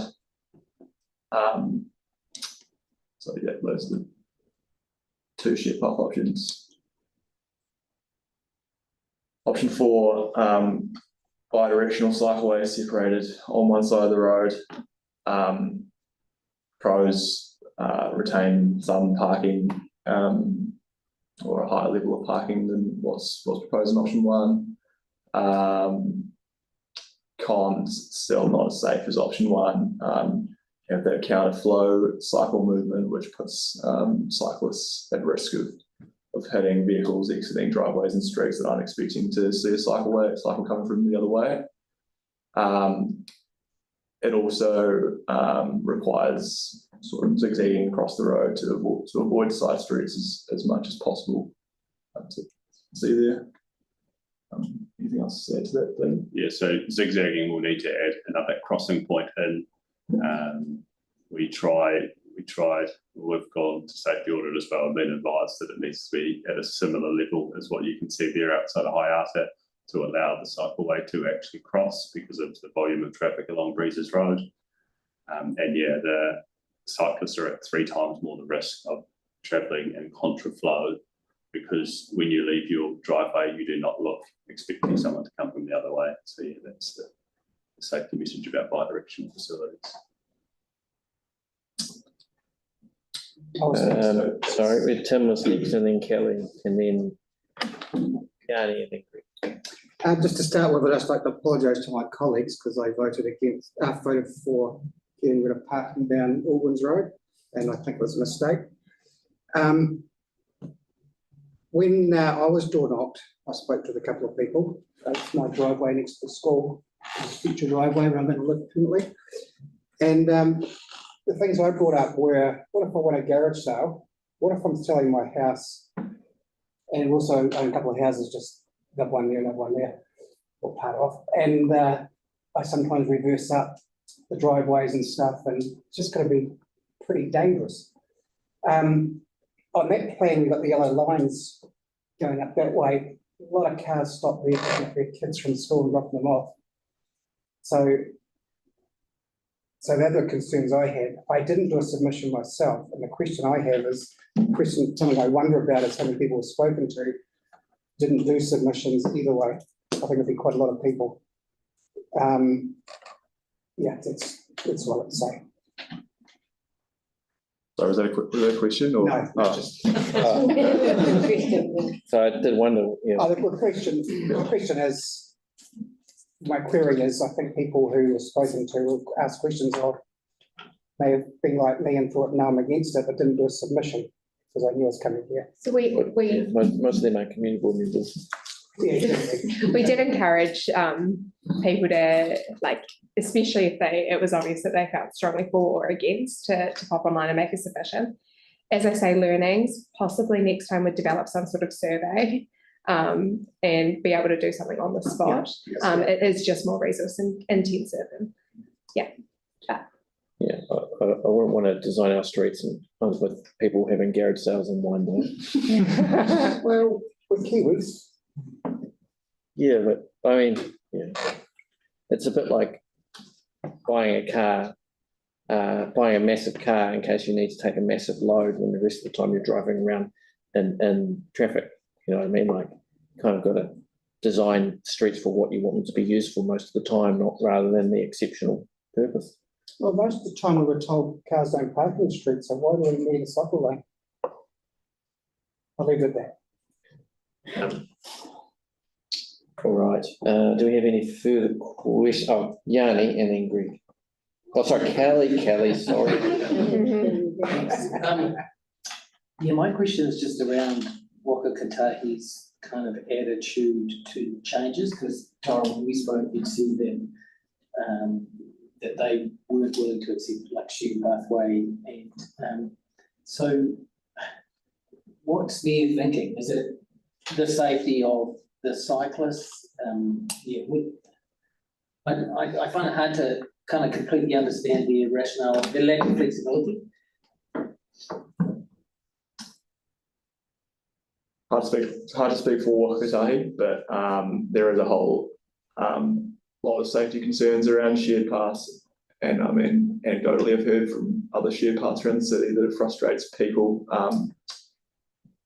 You know, bikes sort of going past pedestrians or mums and prams or wheelchair users at speed. I guess high-speed bikes and pedestrians don't mix too well. Another reason put forward is it's not real. It's sort of just kind of formalising not great cyclist behaviour currently, instead of providing a space for the cycle users. Just a bit of a follow-up question. I mean, I don't know how much they cost, but cutting into booms and providing parking is kind of I noticed it in a few newer subdivisions, but I imagine to retrofit something like that, to actually take a boom, put in a few insets for parking, would be quite expensive. Do you know whether Waka Kotahi have ever looked at that sort of thing? Because in the subdivision I live in, and the one opposite, there's lots of that. You say indented parking bays? Is that what they're called? Just where the parking bays cut into the footpath essentially. It's not, the intention of this program is sort of behaviour change to active users, and providing parking spaces is not in line with that objective. And also it's quite cutting into a berm to make a parking bay is quite a permanent feature, and this is sort of majority intended to be tactical trial. So to add to that as well, Breezes Road, if you head further past Wainoni all the way through to Chismelwood, there is indented parking through there on Breezes Road itself. So obviously there was a choice previously to do that for sections of Breezes Road. But yeah, the big one, like Torrin touching on there, this is adaptive, and this is about making streets for people, not for cars. So putting car parking in like that is providing a permanent solution for cars. All right, thanks, Kelly. Yanni? Yeah, thank you. Yeah, I guess I'm struggling to understand what his position when, like, on the state highways, they just paint a little bit of green paint on the road. So if you go down to Ayers Road, which has got at higher speed. Sorry, I know you're continuing online, but I just don't wanna, we don't have all the time, and rather than going, because Waka Kotai's position is Waka Kotai's position, so we can't change it. Right. So can we focus on questions about. So obviously there's some sort of risk assessment that they've got around the design that they can apply to our projects. So just in terms of the bi-directional cycleway versus the shared path, can you just talk me through the safety risks of those two options? Like accepting that possibly option one's not something the board's going to go with.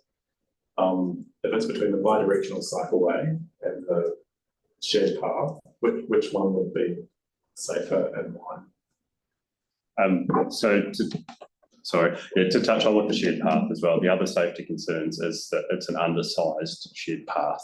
So we would have to remove trees and put asphalt footpath in to make it a sizable shared path, like what you've got in Hagley Park and other areas. Those types of shared paths are fine if there is enough space provided for both users.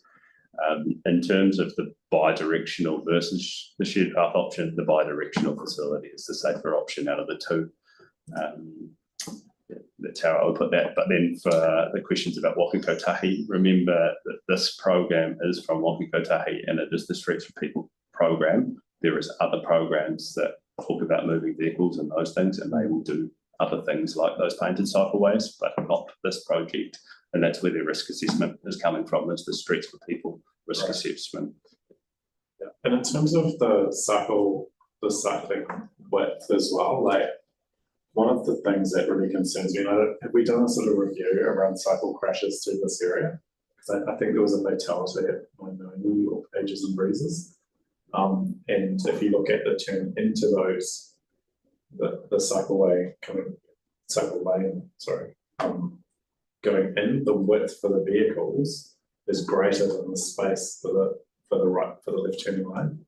Do you know what I mean? So it overhangs on the turning cycleway. It's quite narrow. So I just wondered which intersection? I think, sorry, I'll just try to find it. Fatalities, there's been 2 on Pages Road close to Britzes, and there's been one on Wainoni in the last 10 years that I know of. So if you look at like page 67 on our diagram, it's just the kind of. So this is an intersection within this project, is it? Well, it's the cycleway up, the 1.5 metre cycleway that goes from Breezes Road around Wainoni Road corner. What comes So are we talking about on Breezes Road or are you on Wainoni Road? Well, I was just kind of trying to understand, like, in terms of the bi-directional cycleway, what you would do around some of these treatments and like how you make them safer, but also the cyclists going into that, coming around, going left. How is the safety or the risk assessment being assessed? I mean, I think if we've got fatalities, then we should be trying to improve those hotspots. Yeah, I'm still confused which movement you are. Oh, so if you look at Wainoni Road, and it may have been Pages Road as well. Let's clarify if this is going to help us make the decision that's in front of us or not. Well, if more work is going to be done on that intersection, I was just keen to understand left turning.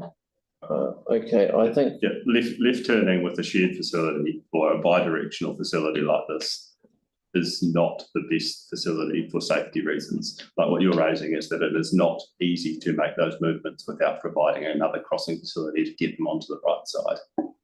So if you're left turning movements out of there, we either provide a directional facility for X amount of length and then cross them over to the bi-directional facility. Yeah. And can you look at just the, like, and I don't know how you measure it, but like it's quite good on the intersection. For example, on Breezes Road, we've got the measurements, so you can see how wide the traffic lanes are. And I'm just wondering if there's like a minimum standard for turning. We're getting in the weeds a bit. Sorry, this is where someone has actually been hit on a bike because of it being dangerous. I would have thought this is entirely relevant to making the streets safer for people, just to understand what happens at the turning point. I'm happy to get the information back, maybe in a memo, if that's helpful. I think, we need to decide whether we're going to approve this or we're going to ask for, if we're going to ask for the bi-directional option to come back to us. you've brought attention of staff to that query, so they have the information. Greg, you have a question, and then Celeste, and then then I'm going to, that'll be the end of the questions. So it's a trial first stage. If it becomes a permanent measure, does it just mean that everything gets left in place, or are we looking to be adjustments made at the end of the trial?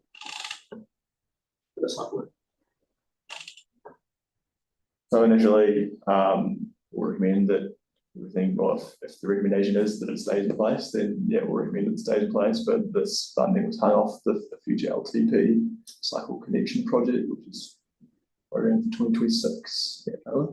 The default, like the previous stuff, is that it all comes out unless we approve it and the council approve it. Yeah, because so just to touch on that, there is a 2-month trial period that what goes in is in there, and then that's where really the feedback is found and there's adaptation done before it then comes back to council. So it very much is that the first 2 months is deemed as almost a consultation period so that we can get the feedback. Obviously, if something comes up within the first day and the community's outraged by it, that's still able to be adapted with. But yes, it very much is adapt throughout that period, and then obviously in June remove if it's not recommended to stay.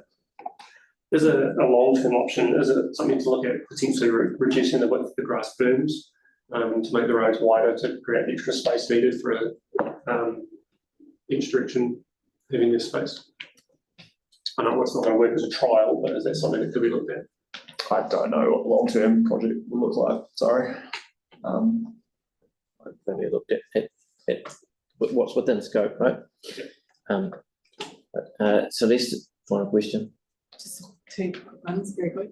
Bi-directional, can you, I think you said it already, but does that mean you need to cross over to where that build in the crossings? So if you're going along and you need to get over to say the school, then you've got to plan if you have to get across?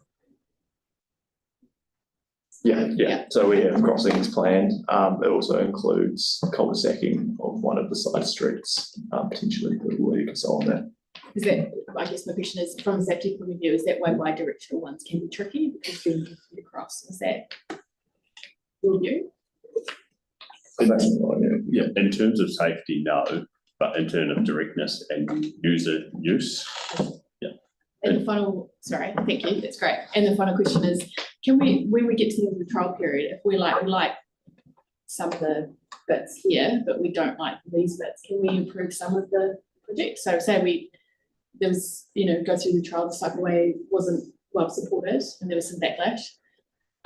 Could we then just say we don't want that, but we want, so it doesn't jeopardise the whole project? Yeah, sure.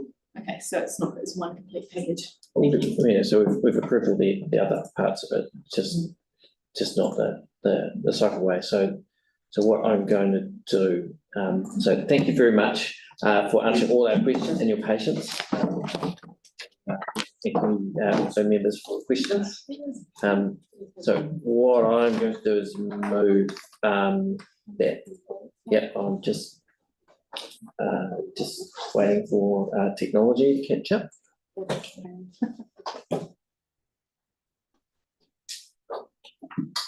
For those people watching at home, we've had a technology upgrade which hasn't worked, so we're stuck with one computer. So rather than what we have there, just to say that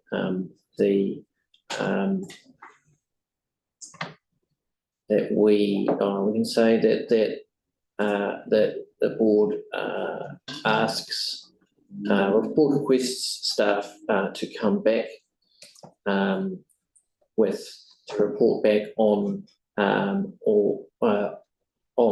the options for the temporary cycleway, including option 4 at the next board meeting. Will they be able to meet that deadline? Will you be able to come in December? What are you asking, sorry, to report back? On option 4. Like a resolution? So the board requests us to report back on the options, the temporary cycleway, including option 4. Agenda closes in 13 or so days, the 22nd. Not with the safety order. No. Okay, well, at the next, Is the first meeting in February, 12th of February, work for you guys and the timeline for the trial period?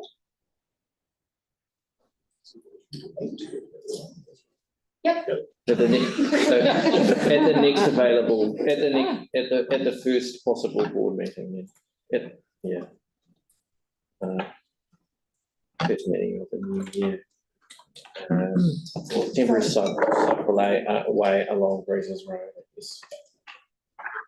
Because we're not going to get. So I think we should still keep in decline, so Yeah, that's yeah. clear. And then, Yeah, no, you're right.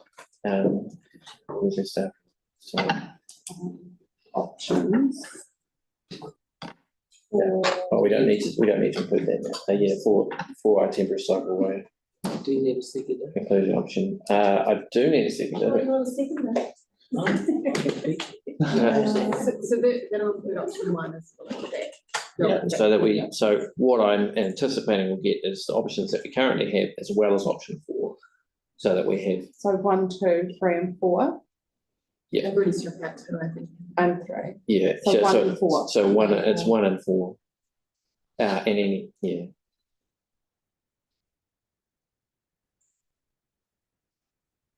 All right, so we have so I've moved it and Kelly has seconded that. So as I have said, I am supportive of cycleways and I want more cycleway infrastructure in the east. I commend staff for the work that they've done on this whole project. And I am reluctant to put in place something that to agree to something that I think will damage the project of making streets more accessible across the east of Christchurch. I don't think that parking is sacrosanct. In fact, I think that we worry too much about it, but I do think that we need to work with the community and if we take out all the parking or even temporarily, I think that will undermine the public's confidence in what I think is some project. And I really, really want to see it all go ahead. And I would really like to see more cycles. So it's a pretty pragmatic position that I've taken. But I think that it is the best thing for the board to do, which is why I've moved it. Kelly? Yeah, thanks, Paul. Yeah, I tend to agree with that. Chair's comments. I say, I do a lot of cycling and there's nothing like a good cycleway, but I think, we have to remember our job here. Our job is to represent the people. Staff come to us with lots of great ideas and great plans, and these ones are good too, but they're pushed down from Waka Kotahi who have goals, and the way they get their goals done at council is by paying for 90% of it, which often puts our staff under an incredible amount of pressure to come up with a solution that fits Waka Kotahi's criteria, not the people of our area. And I didn't have strong opinions on this until I went out and started knocking on doors and realised how much it was going to upset our community. And by our community, I mean old ladies, socio-economically deprived people who often feel that things are done to them, not with them. And so it was actually really good to actually get time to talk to them. And I didn't think anyone would believe me. That's why I started videoing them, asking their permission if I could video them. Because I thought people would just think that I was making it up. But yeah, I think it's our job to actually represent the people. And look, all due respect to Waka Kotahi, sometimes their instruments are a little blunt, and I think our staff do an amazing job getting sometimes caught between them, between what the people want, and I think Tim's comments are really valid about, what if you're going to have a party or sell your house or something like that. Those things aren't really taken into consideration by the Waka Kotahi's issue in this case is to make the streets safer for people, something we all applaud. If there'd been a good option like just parking on one side of the street and then a cycleway on the other, I probably could have gone with that. That would have been that would have probably worked. quite well, but I still think the newer subdivisions. Kelly. Yeah, can I just make one last point? The newer subdivisions have these great off-road parking, so that everybody can park their car and you can cycle down that lane, safe as, and then there's the carriageway, so, yeah. You're right, coming from. Anybody else wish to speak? Anybody want to speak? I'd just like to back up what Kelly said, and I think it's really important with the vulnerable people that live there, especially the elderly, and people that rely on family visiting them, and caregivers coming to actually wash them, buy them, house cleaning and all that stuff. And if you take that ease of access away, they're going to be really, really vulnerable, even more vulnerable, and even more lonely. And it's going to be the mental effects of them, or on them, is actually going to be more than just putting in a cycle lane. And I think you have to be really, really aware of what taking away the parking would be for those people that are vulnerable out there and need support. Thanks, Jim. Please. I want to thank staff for the work on this. I know that there's, and also people that have gone to talk to others in the community. I think it is really important to get a range of views. I think that we have a responsibility in terms of how we talk about these things and making sure that we don't sort of frame it in such a way that we're always expecting backlash. And I think it's important that we kind of look at these things and think, what kind of communities are we trying to create? And I think if we want communities that are safe for kids and elderly and other people, we have to make environments where there is opportunities for a range of people, whether it's scooters, bikes, whatever, to get around. By constantly saying, well, we can't do this because some people get upset, I think we'll never see anything change, and we're not developing communities that will work for a range of people. So I'm happy to support the resolution on the table because I think it's important to make sure that we take people on that journey and look at that. But I haven't yet seen any evidence that there is any reason to sort of defer this decision and not go ahead with the 2A. So we look forward to getting more information. All right, one final person, and then I'll exercise my right of reply. Corner of Pages and Breezes, you've got the dairy, you've got an empty section, it could be shops. You've got the corrections, you've got a doctor and a physio. And that sometimes is not enough parking that goes right down. And to get rid of that parking would cause chaos. Where are you going to park? I don't know. So I'll just leave that with that last comment. All right, thank you, everyone. I just wanted to I made my position on this really clear, but I think we need to remember a couple of things as well. One is that we are not traffic engineers, and we need to get staff to. We in our community have outcomes in mind that we want to get those outcomes, and staff come to us with designs, and we have to decide whether we think that the trade-offs within them are worthwhile or not. And we also need to judge whether the community, right or wrong, are going to respond negatively to it, and sometimes that's worthwhile and sometimes it's not. And they elect us to make decisions, and we'll try and make the best decision that we can based on the facts. And the other one, though, and I think this is something we also need to remind, is that road space and footpath space is public space, and we're custodians of that space, and we need to make decisions about what best to do with that. And we currently have a city that is designed for motor vehicles, and yes, I'm a motorist and a cyclist, and I use buses and a pedestrian. And I just think that we need to just think about that parking space is more than just space that's available for vehicles, it's space that's available for other things too. And so with that, the motion will now be put. All those in favour say aye.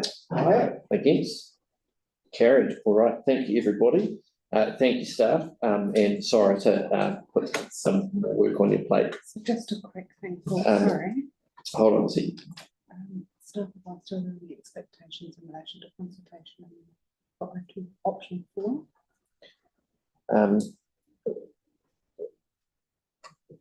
We've been asked for a steer, a public steer, on whether there's expectations around consultation on this option 4. I think if we're wanting to make a decision within the timeframe available, I think that the reasonable response is to say there's none. But if it's something that we elected members care about, we can do our own consultation if we want to. Yeah, I think we are running very short time. I mean, I was going to say, given the significance, I think we should take a significant lens. I think the changes that we propose are quite significant. Bearing in mind, we've heard some lessons learned, we've heard some other feedback. I think we do need to engage and consult without a doubt, and we need to think about how we do that in the best possible way in the compressed timeframe. But I think so. And this, my view is that within the timeframes that you have available, going back to people who you've had contact with and getting feedback would be good.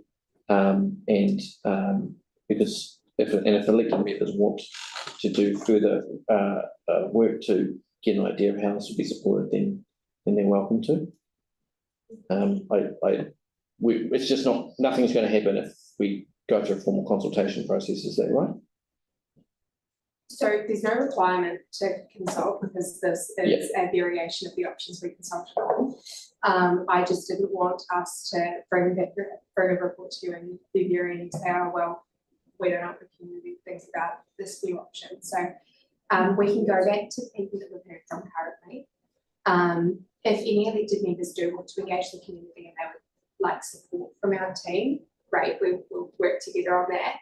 But we wouldn't be running a formal consultation. Okay, well, we can talk offline about, hold on a second, please. We'll talk offline about how we could have a community meeting or something like that, where we might get you. So thank you. All right. We do need to keep moving through the agenda. The next ones are fairly straightforward. So there's the item number 13, which is the cooping it. Is this, and that's Rory's. Does anybody? Sorry, I thought it was different. So they've moved. They have moved to Stanmore Road by necessity, but the people who they work with are predominantly from Arnold. Brilliant. And they work with people, a demographic that not many people reach. So, Jackie, did you have to move? Just a question. Hold on. Is there a second then? Second by Tim. Questions here? Does the Ministry of Education fund this program? Not much. Not enough.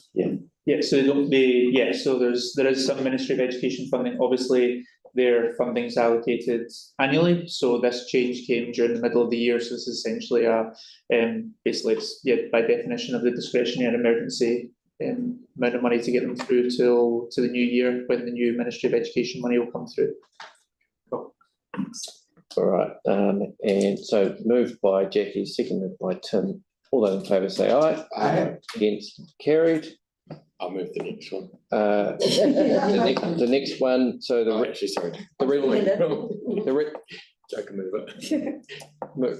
we've just tuned. We haven't had quite enough funding remaining in our fund. This is the DRF for Burwood purposes. Oh, sorry, Community Watch. Right, sorry. Sorry. We have a conflict on this one as well, being watch members. Okay, if you guys want to just remain silent. And